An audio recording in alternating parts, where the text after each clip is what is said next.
it's a good feeling. You come out here knowing what to expect every day. Been through it a couple times now, and we just keep coming here enjoying it, treating every day like it's our first day. Because tomorrow's not guaranteed. So we just come here and have fun, enjoy the moment, enjoy the time out here with our friends and our coaches and stuff, and just keep enjoying being out here in Lubbock, Texas.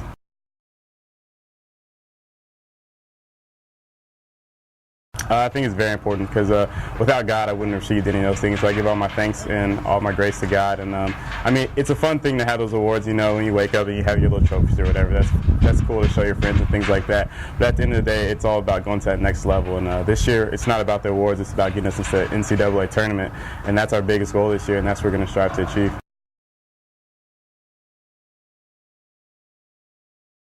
Hitting, I'd probably say. Blair Beck and Redding, those are the two guys that stand out the most so far. They got good approaches, good bodies, good builds, and they just come out and play the game hard and play the game right every single day. Uresi's impressed me also defensively at shortstop. He's had some back problems, so he hasn't been with us much. I think he's only scrimmaged twice, but he's looked pretty good. And we had some good arms on the mound. Beals was real good yesterday. He hit his spots and stuff like that. Neal looked good. Duke looked good. I think the biggest thing about pitching is the guys returning. We have a lot of returners this year. We didn't have that last year, and that's a big key for us. And so far, everybody looks good. No one's just came out and done anything wrong or done anything bad, and it's just been a good, solid practice so far.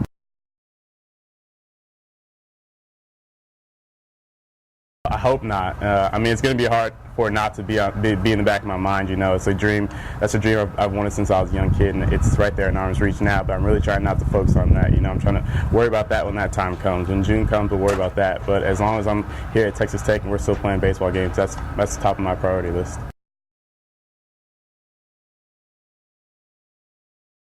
I think that's been a big boost for me as a player, mostly mentally, dealing with those struggles. You come out here and in the fall ball you'll hit 350 or whatever, but you're not going to do that in the Cape League. I've hit about 250 both summers, so you really got to learn to deal with struggles and adversity, and I think it just helps you become a better baseball player and just deal with those things that you don't always come across in college baseball. But when you go out there with the wood and you play Friday night pitching every single day for 6 days a week, it really teaches you to grind and teach you to stay focused mentally and not only just come out and play the game every day, but have a good, strong mental attitude to carry you through that long summer season.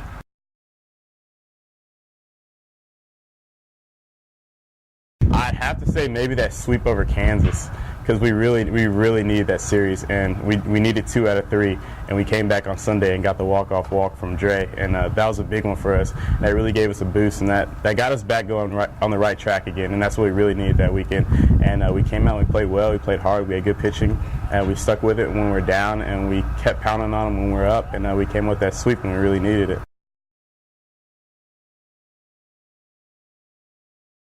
I'd have to say respect and pride on the baseball field, because you're not playing for yourself at all. This isn't high school anymore where there's maybe 1 or 2 good players on a team. It's a team full of great baseball players, and you wear that red Raider on your chest, and you wear it proudly.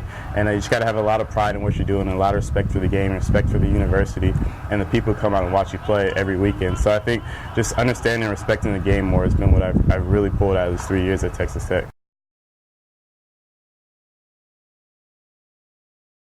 Barrett Barnes, he's an exciting player. He can run, he can defend, he has power, he can steal a base.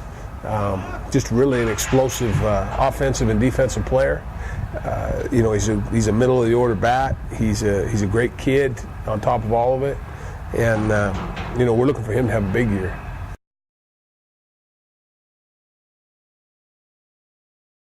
Well, I think the thing about the draft is, the reality of it is if Barrett Barnes goes out there and hits 100, somebody's going to draft him. So, the part is whether or not I'm going to be drafted. If he's healthy, somebody's going to draft him. So he needs to worry about just being a team guy and understanding that the longer we play as a team into the postseason, the better round he'll go in, because that's the reality. Probably because he's doing something. He's contributing, but also because people want to take guys from good clubs. And so that will help him. And that's hard for a young guy, because they do get caught up in that. But I think he's mature enough. I think he's going to be okay, and we're going to be a good enough lineup where people are going to pitch to him, or they're going to pay for it when he's on the bases, because the guy behind him is going to be able to hit too.